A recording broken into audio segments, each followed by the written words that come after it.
E agora nós passamos ao quadro Perguntas e Respostas Bíblicas. A primeira pergunta de hoje é do ouvinte Sérgio. O Sérgio faz um relato aqui muito interessante e ele pede para o pastor falar a respeito. Ele diz aqui que o cantor Thales Roberto foi convidado para cantar em uma igreja. E ele, depois que cantou 2 louvores a Deus, o pastor responsável pediu para que ele parasse e não cantasse mais. E o Thales Roberto, então, se retirou do auditório. Só que como o auditório tinha um número avultado de pessoas que ali estavam para ouvi-lo cantar, não gostaram e começaram a gritar: volta, Thales, volta. E o pastor, então, pediu para que as pessoas permanecessem no auditório para que desse continuidade àquele culto de louvores a Deus. Mas as pessoas no auditório começaram a se retirar uma após outra. Então, o Sérgio está perguntando: pastor, o pastor responsável agiu certo? Afinal, o cantor tinha sido convidado, afinal foi combinado, com certeza, um preço, um valor para que ele estivesse ali se apresentando. O pastor agiu certo? Minha resposta, não. Todo pastor que faz um convite para um músico de renome, que vem também para ser assalariado pela sua participação, esta pessoa deve ser do conhecimento do pastor. Não convidar por informações, mas convidar porque já ouviu cantar, viu que a música, o hino enaltece a Deus, tem aceitação perante o público da igreja. Então, em conjunto com a direção da igreja e o povo, na unanimidade, esse cantor pode ser convidado. Sendo ignorado pelo pastor e aceito pela igreja, se isso foi feito, o convite, então o pastor tem que respeitar o compromisso assumido pela igreja, porque ele não é só a igreja é ele e os membros da igreja. De modo que esse pastor errou na sua imprudência de convidar alguém cujo ritmo de música, cuja letra não condiziam com o que ele possa admitir que se fosse realmente um louvor a Deus. Mas não devia ter feito.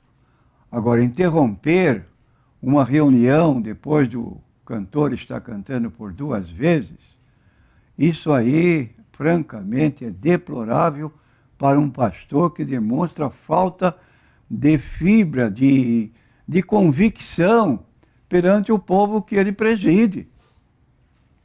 E, em seguida, o povo manifestar-se contra a medida tomada pelo pastor para dar continuidade ao culto, também é falta de respeito a Deus que está sendo cultuado ali. Não se levantaram contra o pastor propriamente, mas a rebeldia se manifestou contra a adoração que se estava prestando a Deus. Porque ali estamos na casa de Deus, não para honrar um determinado cantor, louvá-lo, bater palmas para ele. Isso é impróprio, isso é profano. Faça isso lá fora com os de fora, mas não dentro de um templo, bater palmas e fazer uivos dentro da igreja para manifestar sua satisfação com o cantor. Ele está recebendo uma glória que não merece e, como aconteceu certa ocasião na Bíblia, pode ser até fulminado, porque está roubando a glória que pertence a Deus. Muita educação dentro da igreja, a casa de Deus. Chegamos à casa de Deus para adorar, respeito. Guarda o teu pé quando entrares na casa de Deus.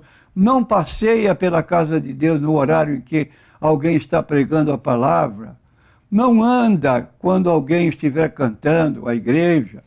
Se começou a igreja e o povo está orando e você chegou atrasado, espere na porta da igreja até concluir a oração e depois você entra, porque entrar vai interromper Os que estão orando é falta de respeito.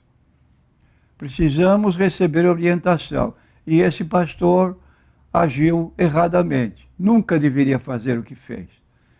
Então, eu jamais convidaria para vir tocar ou cantar na nossa igreja uma pessoa que eu não conhecesse, a sua maneira de se portar, de cantar, o que ele canta e o ritmo da sua música. Tudo isso é questão de prudência. Errou o pastor, errou a igreja. A próxima pergunta é do ouvinte Gomes, pastor. Ele pergunta se quando nós morrermos, nós vamos direto para o céu ou se tem outro lugar reservado, pastor. Há 2 lugares na Bíblia, tanto no Antigo Testamento como no Novo Testamento, digo 2 lugares, sim, e que retém a alma daqueles que partiram no período entre a morte e a ressurreição do corpo. Esse lugar chama-se Seol, no hebraico, e aparece 26 vezes. Não é lugar do corpo, não é a sepultura do corpo, porque para a sepultura do corpo nós temos 2 palavras hebraicas, kever e kevurá. Enquanto o corpo permanece inconsciente na sepultura, que no hebraico se chama kever, kevurá, qualquer dos 2 nomes serve, a alma está no Seol consciente. Seol é um lugar mencionado por Jesus em Lucas 16, 19 a 31, e esse lugar, segundo o que nós lemos, tem 2 compartimentos ou 2 lugares separados por um grande abismo intransponível. Os santos de Deus do Antigo Testamento, eles iam para o Seol, chamado Seio de Abraão, e estavam lá conscientes, para onde foi também Lázaro. Estava descansando no seio de Abraão. Descansando é refrigério. Já o outro lugar, separado por um grande abismo, intransponível, é o inferno. No grego, a palavra para este lugar é Hades, que às vezes é traduzida na nossa língua portuguesa para inferno. Só que inferno não tem uma palavra apenas grega para esse lugar, tanto no período entre a morte e a ressurreição, como inferno definitivo. Inferno definitivo é a Geena. Geena, lugar que será ocupado depois do juízo final. Até lá, quem morreu sem Cristo vai para o Hades, lugar de tormento. Quem morreu servindo a Cristo vai direto para o céu, porque depois da ressurreição de Cristo, o primeiro a entrar no céu, sem o corpo sepultado, o Espírito partiu para estar com Cristo lá no céu. Foi Estevão, capítulo 7, versículos 55, 56 e 59 de Atos dos Apóstolos. Morreu apedrejado, Estevão, olhou para cima, viu o céu aberto, Jesus ao lado direito do Pai, e ele disse: vejo os céus abertos e o Filho do Homem que está em pé ao lado do Pai. E ele fez um pedido. Enquanto as pedras eram despejadas contra o seu corpo, ele fez um pedido no versículo 59. Senhor Jesus, recebe o meu espírito. E diz o versículo 60, tendo dito isto, adormeceu. O corpo dormiu na sepultura inconsciente, mas Estevão foi estar com Cristo logo depois da morte. É o que ocorre hoje para os cristãos que morrem. Vamos ao seu sepultamento, prestar uma homenagem apenas àquela pessoa que durante seu tempo serviu a Deus, mas a pessoa mesma não está mais ali, ela já está com Cristo.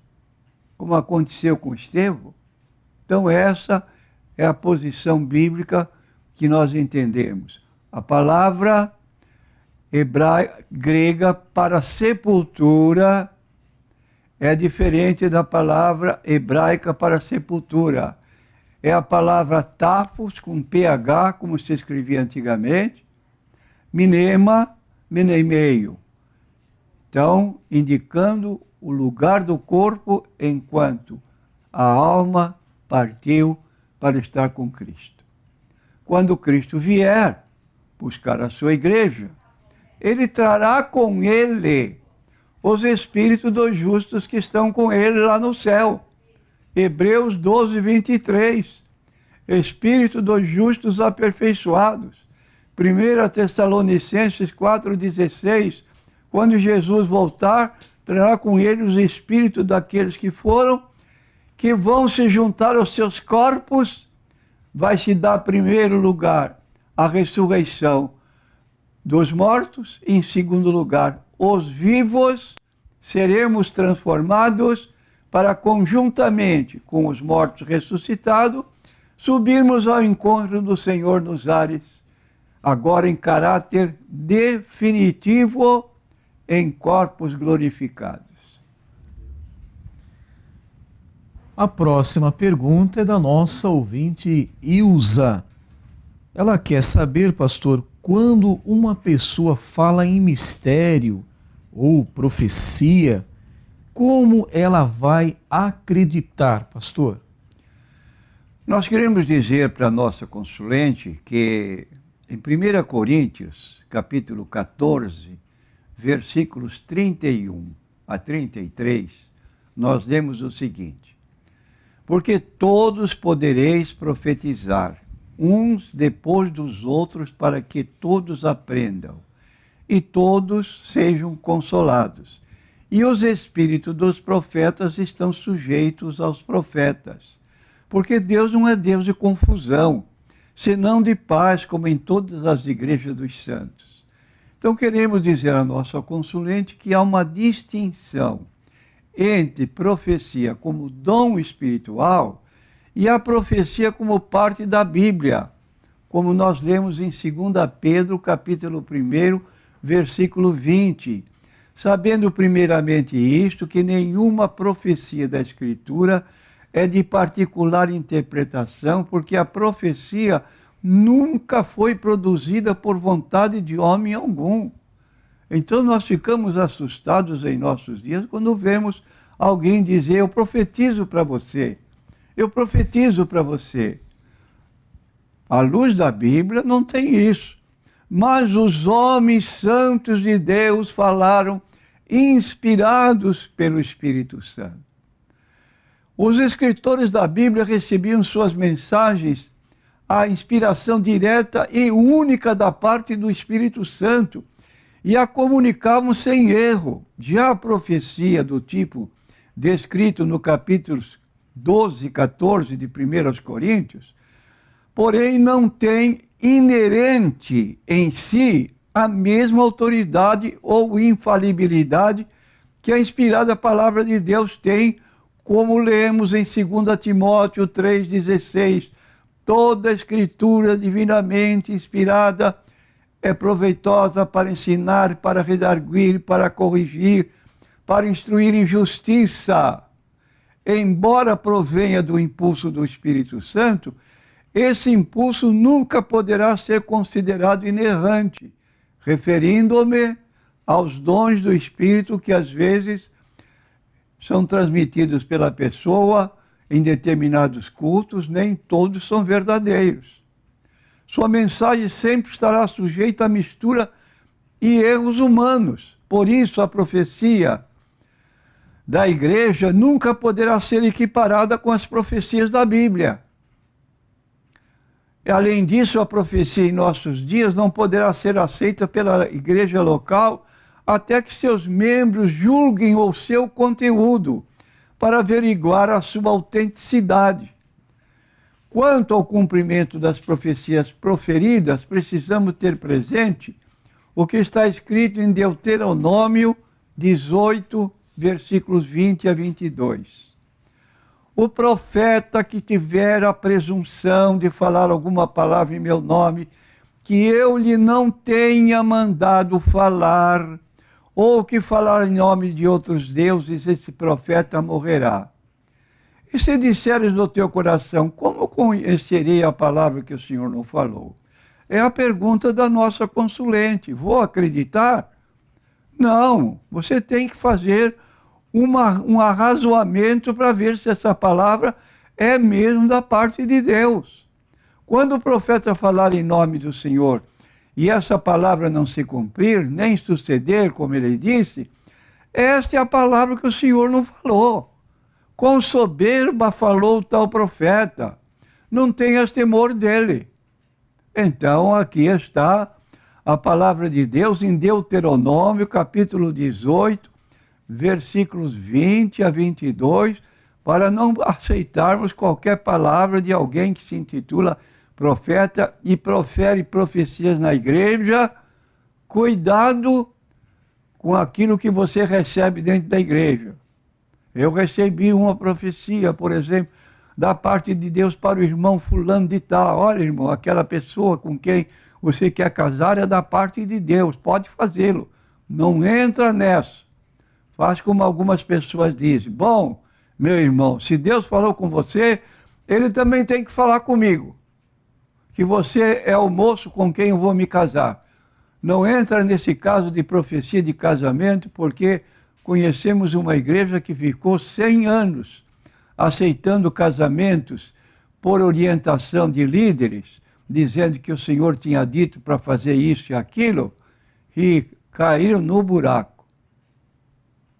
Chegando ao ponto de uma ser indagada depois de alguns meses de casada. Mas a irmã não gostava do seu namorado? Não. E por que casou? Porque recebia orientação que era do Senhor. Aí está o problema, que precisa ter cuidado para que sejamos muito prudentes nessas orientações que recebemos de pessoas que se intitulam profetas ou profetisas e passam aquilo que sua mente está elaborando para ser reconhecido como profeta. Muito cuidado. A próxima pergunta é NQI e começa com um relato. Diz assim: certa ocasião, notou essa pessoa que uma pessoa jogou um exemplar da Bíblia de bolso fora, com desprezo. Ela, que era católica, ficou interessada em conhecer melhor a Bíblia. Não estando satisfeita no catolicismo, procurou uma igreja evangélica. Notou, porém, depois de algum tempo, que havia uma constante solicitação de contribuições através de envelopes distribuídos durante toda a semana, que deveriam ser devolvidos com valores indicados pelo pregador. Não suportava mais e então resolveu sair. Aí vai a pergunta: como achar uma igreja que esteja mais dentro da Bíblia, pastor? Bom, esse é um exame que a pessoa mesma deve fazer. E para isso, naturalmente, precisa conhecer a Bíblia.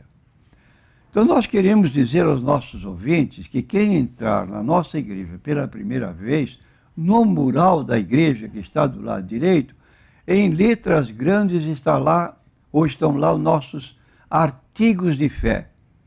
O que é que você crê em Deus? O que é que você crê a respeito dele? Cremos na existência de um só Deus eternamente subsistente em 3 pessoas, o Pai, o Filho e o Espírito Santo.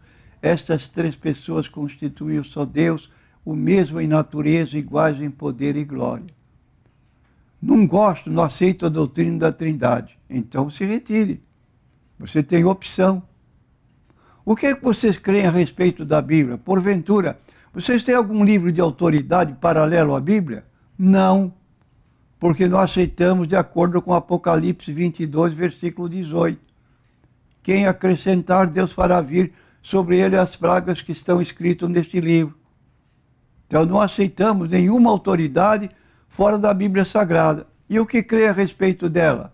Cremos na inspiração verbal da Escritura Sagrada, única regra de fé normativa para a vida e o caráter cristão. Aceita? Se aceitar, fica conosco. E assim, sucessivamente. O que é que você crê a respeito do batismo? Cremos no batismo nas águas uma só vez, por imersão, em nome do Pai e do Filho e do Espírito Santo. E assim sucessivamente. Cremos no nascimento virginal de Jesus, na sua morte vicária e expiatória, na sua ressurreição corporal dentre os mortos e no seu retorno para buscar a sua igreja, para estar com ele na eternidade. De modo que, se a consulente quiser fazer uma visita para nós, para poder concluir se isso é realidade, está convidado, assista ao culto, tenha uma impressão nossa. Nós não aceitamos como membro pessoas, a não ser depois de 3 meses em que a mesma pessoa vai ficar a seu dispor para examinar se a igreja é aquilo que ela viu na primeira vez. Então não tem compromisso conosco, é uma visita. Agora, se depois ela receber, achar que deve ficar, aí nós aceitamos com muita alegria. A próxima pergunta é NQI Mulher e diz assim: pastor, para o crente, o que significa a expressão Jesus aboliu o Velho Testamento, não é mais para ser cumprido? O que quer dizer? A Bíblia apresenta 2 concertos ou 2 alianças. Isto porque a primeira aliança, ou também chamado o Antigo Concerto, foi violado pelos israelitas quando saíram do Egito, e então eles se alojaram diante do Monte Sinai. Moisés subiu ao monte e recebeu o livro da lei, composto com 613 mandamentos, como testemunho de toda a lei, visto que não poderiam carregar um material com 613 mandamentos. Então fizeram uma espécie de tábua de testemunho, como é chamada na Bíblia, para reter 10 mandamentos. Aquilo seria visível, enquanto que o livro seria já separado, porque o seu peso era enorme.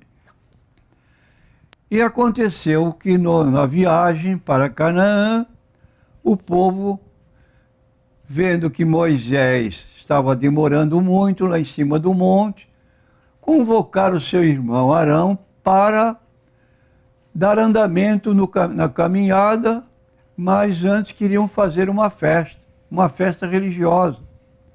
E então sugeriram um bezerro de ouro com os anéis e enfeites femininos, para fazer então fundirem um bezerro de ouro, e ali clamavam: é o nosso Deus que nos tirou da terra do Egito. E começaram a praticar orgias sexuais, e Deus viu então aquela situação muito triste, quebrou as tábuas dos 10 concertos, depois foram feitas outras. Mas Deus disse: não vou mais com esse povo. Moisés intercedeu pelo povo, e Deus então continuou abençoando, mandando um anjo para seguir o povo até a entrada de Canaã. Agora, nós queremos dizer então que Deus prometeu mais tarde, por meio do profeta Jeremias, capítulo 31, versículo 31, eis que vem dias, diz o Senhor, em que farei uma nova aliança com a casa de Israel, com a casa de Judá, não conforme a aliança que fiz com seus pais, para os tirar da terra do Egito, porque eles invalidaram a minha aliança, apesar de eu os haver desposado, diz o Senhor. Mas esta é a aliança que farei com a casa de Israel depois daqueles dias, diz o Senhor: porei a minha lei no seu interior e a escreverei no seu coração, eu serei seu Deus e ele será o meu povo. De modo que Jesus, quando deu o brado na cruz, ele fez uma declaração sucinta, curta. Está consumado. Isto é, o antigo concerto parava para que se tivesse continuidade a nova aliança. E Jesus, antes de morrer, celebrou o que nós chamamos a ceia. E na ceia ele distribuiu os 2 elementos, o pão representando o seu corpo e o cálice representando o seu sangue. Ao distribuir o cálice para os apóstolos, ele diz: este cálice é a nova aliança no meu sangue para derramamento, para perdão de pecados. Então Jesus estabeleceu uma nova aliança, tornando-se mediador desta nova aliança, como Moisés foi o mediador da primeira aliança. E agora nós lemos então no livro de Hebreus, no capítulo 8, versículos 6 a 13, mas agora Jesus alcançou ministério tanto mais excelente quanto é mediador de uma melhor aliança que está confirmada em melhores promessas. Se aquela primeira for irrepreensível, nunca se teria buscado lugar para a segunda, porque repreendendo-os lhes diz: eis que virão dias, diz o Senhor, em que com a casa de Israel e com a casa de Judá estabelecerei uma nova aliança, não igual à aliança que fiz com seus pais no dia em que os tomei pela mão para os tirar da terra do Egito, como não permaneceram na minha aliança, eu para eles não atentei. Então aqui está muito claro, dizendo: nova aliança envelheceu a primeira, ora o que foi tornado velho e se envelhece, perto está de se acabar. Nós vivemos sob a graça de Deus. Logo, os preceitos cerimoniais da lei, de acordo com Colossenses capítulo 2, versículo 14 e 16, que Cristo riscou a cédula que era contra nós nas suas ordenanças, tirando do meio de nós e cravando na cruz. Portanto, ninguém nos julgue pelo comer, beber, dias de festa, luas novas e sábados semanais.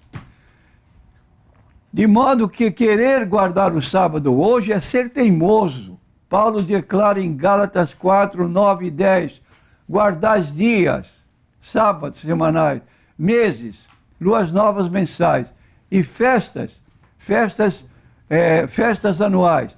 Receio de vós que não haja trabalhado em vão para convosco. Quer dizer, hoje, orientados por Ellen G. White, que escreveu no seu livro, a guarda do sábado implica em salvação eterna, contrariando a palavra de Cristo, que diz para os Gálatas: olha, eu tenho receio que eu perdi meu tempo com vocês. Vocês estão agora guardando o dia de sábado, estão guardando festas mensais, festas anuais, está virando judeu.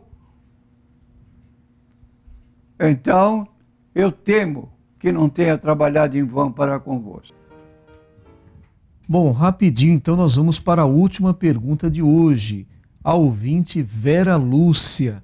Ela fala aqui no seu relato que não concorda com pagar para pessoas cantarem na igreja. Ela cita aqui o caso de uma igreja que convidou 2 cantores para cantar e eles cobraram um valor determinado e até pediram se hospedarem em hotel 5 estrelas. Ela diz que tudo vem de Deus e não concorda com isso. Ela até concorda em dar uma oferta, uma ajuda, no caso deles estarem precisando, mas convidar cantores para cantar e pagá-los, ela não concorda com isso. O que o pastor acha? Eu concordo plenamente com a dona Vera Lúcia, ou senhorita, ou Vera, ou senhora. Agora, na verdade, o pastor da igreja tem que estar a par dessa situação. Não são grupos evangélicos da própria igreja que vão decidir. Tem suas preferências, mas deve ter o consentimento do pastor para isso. Primeiro, é fixar um valor. Se cobra um valor que seja praticamente para cobrir suas despesas de viagem e também ter um pequeno lucro, porque essas pessoas vivem disso. Me parece que vivem disso, não tem ocupação outra, porque estão viajando por todo o Brasil a cada semana, e isso demora para ir e voltar. Às vezes ficam 2, 3 dias lá. Então devem tirar também da própria música o valor para a sua subsistência. Agora, requerer 5 estrelas, isso é vaidade. E nenhuma igreja deve concordar com isso. Agora, se concorda, pague. Mas não seria lógico essa exigência que naturalmente onera a igreja.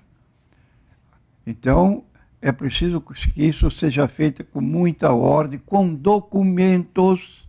Esse negócio de fazer coisa verbal e depois reclamar não tem base. Você aceitou, assinou que estava de acordo com as pretensões dos cantores, então pague o que você assinou, seja pessoa de palavra. Agora, fazer isso verbalmente por telefone não funciona.